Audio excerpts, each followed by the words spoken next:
right. Business. So how you hear about We'll it? start here. All right. So I wanted to share with you my journey on veganism. So when I was 19, I first went vegan. And the way this happened is I was studying at college, and I went back to Ohio, where my family is filled with Italian immigrants. So when I returned at 19 years old to my family that is filled with Italian immigrants and told them I am not eating any animal products, no meat, eggs, milk, butter, they were in total shock. I mean, my family has butcher shops, they're filled with hunters, it was totally abnormal. And my dear aunt, who I love very much, said to me, "Mom, who washed your brains? You used to love the chicken so much." And aside from telling her that it's brainwashed, not washed your brains, I had little to say to her because I had no idea why, in fact, I was vegan. I couldn't understand what came over me. But it just, something in me kind of felt that I shouldn't be consuming animal products. So for 10 years, I went through this. I was a pescatarian for 2 days. I was eggitarian. I was only eating eggs if it came from my grandma's farm with organic chickens, free range. I was a flexitarian. I would only have milk if I couldn't see it inside a candy bar. But every single time this happened, and I would go to eating cheese or things, I would say, why can't I just be vegan? And there was this pull that kept coming back to me that I just couldn't wrap around why my brain was telling me one thing and why my heart was telling me another thing. Well, fast forward 10 years, I become a mother. And it was at that point when I was nursing my daughter that I finally had this connection between a mother cow and its child. And I thought, a mother is a mother is a mother is a mother. But then what really struck me is when I began to read to my daughter, even as an infant. And so her ABC books would start something like this. E is for elephant. And you can see here the elephant is dressed and ready to go into a circus. It's not an African elephant or an Asian elephant running freely. So we're already showing the child that in a simple ABC book that an elephant should be used in a circus. You know, we would never go and start seeing a bit of the abuse that happens in the circus. I'm going to go ahead and fast forward some of this. Or you would see this, that Z is for zoo and the happy animals in their cages. Story times were always at the zoo. Play dates were always at the zoo. What got even more bizarre as she got older, we would see these animal products in her toys. So you buy a kitchen set, and you have a sunny side up egg, you have plastic chicken, you have milk containers with a cow's face on it, and it all just kept becoming more and more bizarre. Now, I don't know how many of you know Leapfrog. It's a very popular educational system where you can take your pen and read over books. So here we have the main character, Leap, who is a frog, and he's going fishing. And so when he grows up, he wants to be a fisherman and catch fish. The book goes on to show that he's going to be a farmer, and he's going to take the eggs from the hen. And these are all happy moments that parent and child are having together, and these are all very regular instances. This one's... Yeah. So this is one of her worksheets, and if you can see at the bottom, we start talking about sounding out letters. I mean, really. Is there any way to turn on that air conditioning? Because it's like really. So here we have sounding out an egg yolk for the letter Y, as if they can't think of any other option. I couldn't find the exact page from her workbook, but there was very similar, sounding out the letter N for milk with a cow's face on it. So the Children's Museum here in St. Pete, this is right here, not too far from where we're at right now, but they have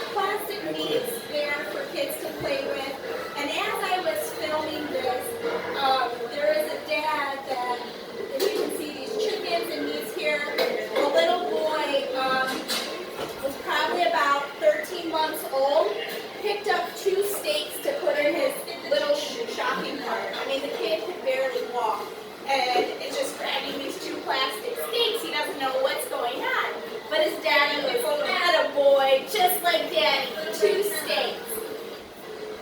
So, and parents are, oh great, you want another chicken? I mean, we're having plastic body parts in this little mini grocery store. They even have this life-size cow for kids to milk, and it has like a rubber udder with a bucket under its tail. Parents will constantly take pictures of their kids doing it. In fact, when we were doing it, parents said, oh wait, let me take your picture. Not realizing why I was taking a picture of this.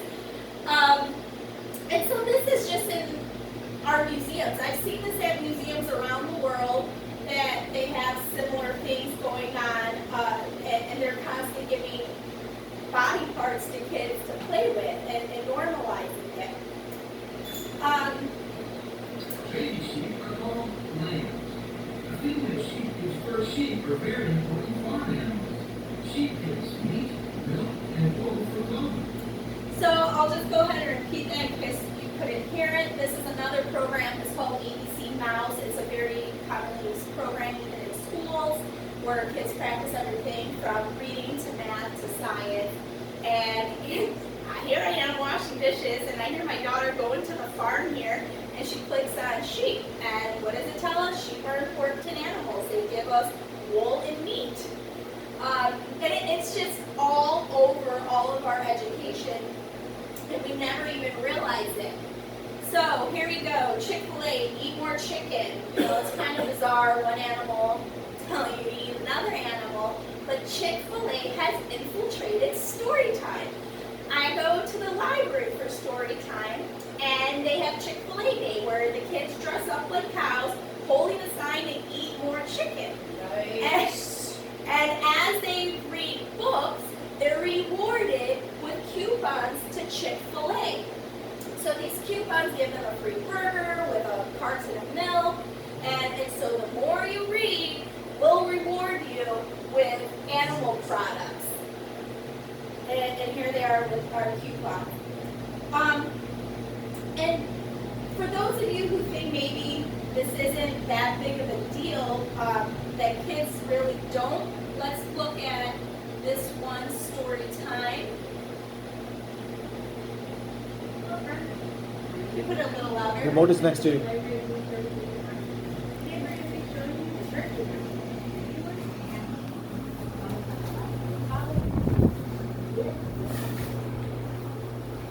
The turkey ran away before Thanksgiving Day.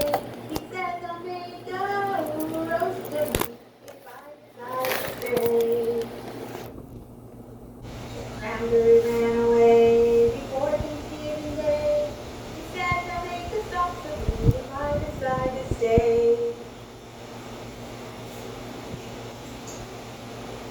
Pumpkin ran away before Thanksgiving Day.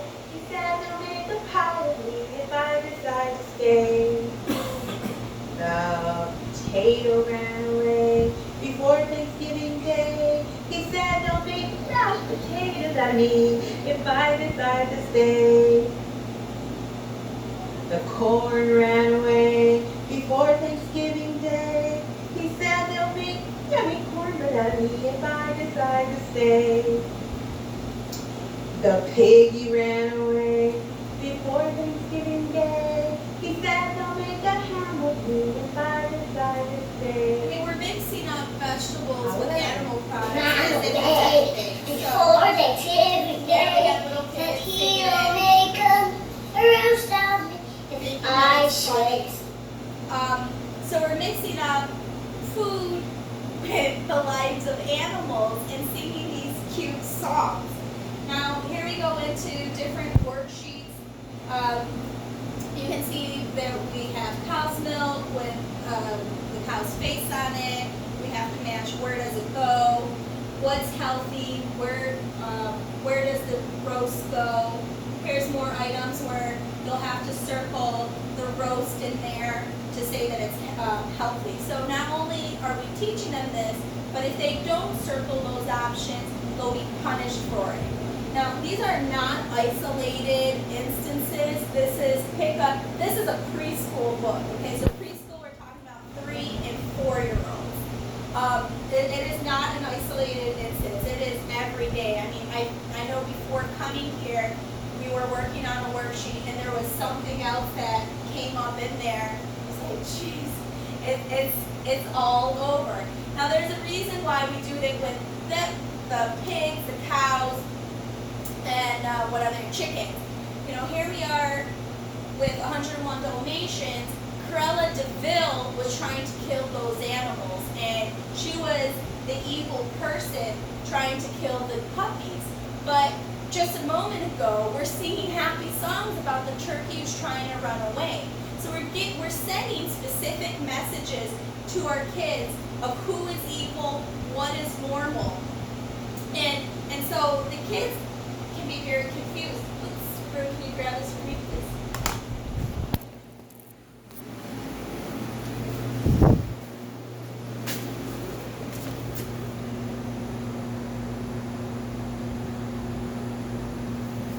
Okay, Beethoven, another one. You know, when it comes to dogs, we demonize them for mistreating dogs, but of course when it comes to to other animals, we don't. Now, there is a federal reimbursement program, and for anyone who wants to verify, you get the page number, you can look this up. So if the school wants to get reimbursement for their lunches, it is mandated that cow's milk be served. It's not only mandated that cow milk be served, but if you go on, it tells us that we aren't allowed to discourage the drinking of cow's milk. Before school or after school, or at any school-sponsored event, even if it's not on school property. You know, who thinks to take all precautions to force cow's milk to be consumed in our schools? Well, imagine if we replace that with something that's probably a little more nutritious, like an avocado. You are not allowed to discourage the eating of avocados at our school, at your school, before school, after school, or at any school-sponsored event. You know, we would look at that and think how bizarre that they want us to eat an avocado so bad. And here we are accepting the fact that this federal program mandates the drinking of cow's milk if the school wants reimbursement for their lunch program, which can make or break a school budget. Well, for those of you who still think all of this will slip on by a kid's mind, this is not really indoctrination, I like to show you this study. Now, the reason for this study is, and you may have seen this come out to Facebook, but it just shows us how much of social creatures we are. So let's have a look at this. To answer that question, we set up a hidden camera experiment to see if this one would stand up at the sound of this tone, simply because everyone else is. You might be thinking you'd never go along with this, or would you?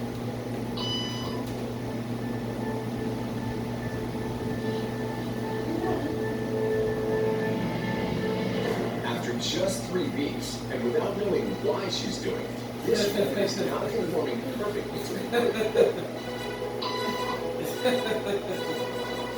Well, what happens if we take the group away? Elaine, please.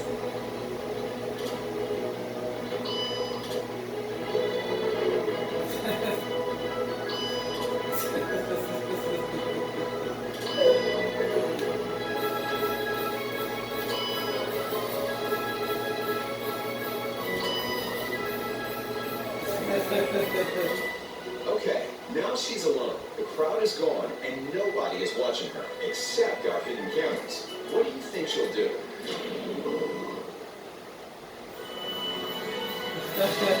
She's now conforming to the rules of the group without them even being there.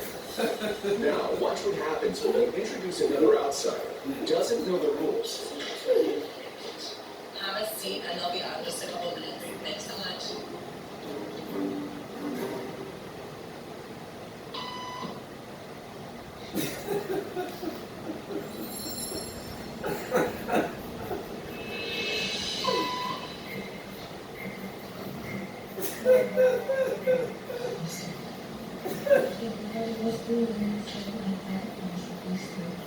Think she'll teach the new guy what to do?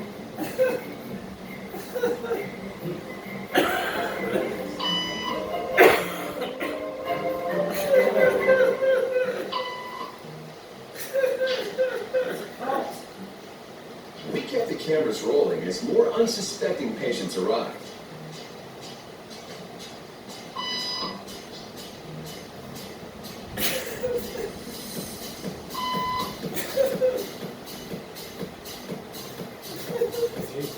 And slowly but surely,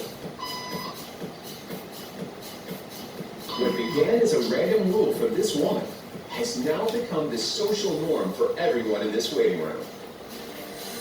Here to explain what's going on in their brains is Jonah Berger of the... So we can see that we are social creatures. This is how we survive in the world. And we follow social norms, whether it is a traffic light, a speed limit, and we follow these norms. So when we see these milk ads, these are contributing to what our social norms are.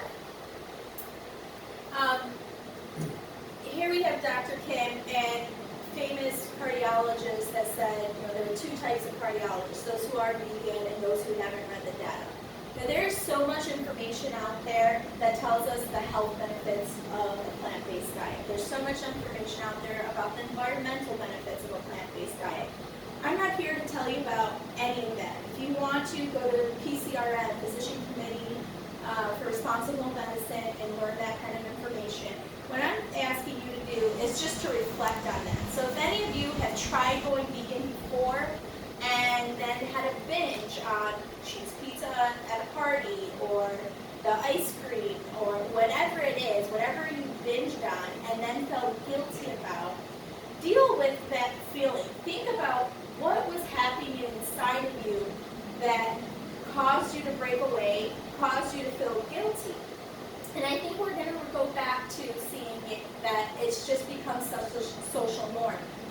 Since the time we were children, we were told certain things. This is what I believe is also the reason why many parents who were vegetarian or vegan for years, once they have their child, the idea is we'll let the kid decide if they want to be vegetarian or vegan or not. The kid will decide. And under any other circumstances, that would not really be the case. We wouldn't say, well, if they want to use heroin, we'll let them decide. We would never go to those extents for other things. But here we are creating such suffering, slaughtering, murder, and bloodshed, and we think, well, we'll let the kid decide. Because of this nostalgia when we were growing up, of having all these products and songs put out there, that now when we have kids, we think to do the same thing to our children. So I think the most important thing here today is really just reflect on those feelings, on that guilty feeling, and you don't have to feel alone that you do have these guilty feelings, because we are compassionate people at birth. Children are compassionate. It's through all these social norms that we begin to change. So thank you very much. We'd like to take any feedback or questions at this time. That was a good presentation. I'd like to see you presented in schools and such. Have you thought about doing that? Well, I'll show you what the next slide is, because I wasn't planning it. So we're actually working on a plant-based charter school. Just like, remember I told you about up in Clover, Coppin Springs? I introduced her to you. That's right. Yeah. Yeah. Yeah. So I talk to Melissa. I go there once a Michelle. month. Michelle. Yeah. I do once a month. I do cooking. Yeah. Yeah, because she was trying to. Yeah, but she's not a charter school, she's a private school. Right. Which is fine. I want private, public, charter all to I mean, come. when you said the milk thing, me and her had a long discussion about the milk, about how they forcing them to make them. They give them all this and that, but they got to have the milk. Right. Actually, one of the things part of the charter school is working on is, and this is like a fairly new thing, but it's to actually draft a petition to change the clause in that. So, we just take out this mandate that For me, the shocking part of that mandate for milk is not only that we have to serve it, because it has to be available. You don't have to put it in each kid's plate. So the child is allowed to refuse it, but it has to be made available. The part that gets me even more is that we're not allowed to discourage it. Well, why can't we give the facts about milk and how unhealthy and dangerous it is to us? Why can't we tell parents that before or after school or any school-sponsored event? So we're working on a petition for that to change clause, but it's not an easy said done thing, because it's that reimbursement plus it's the USDA. The Dr. Neil Barnard and Physician Committee for Responsible Medicine is helping on that, along with a few other organizations. Yeah, it's crazy.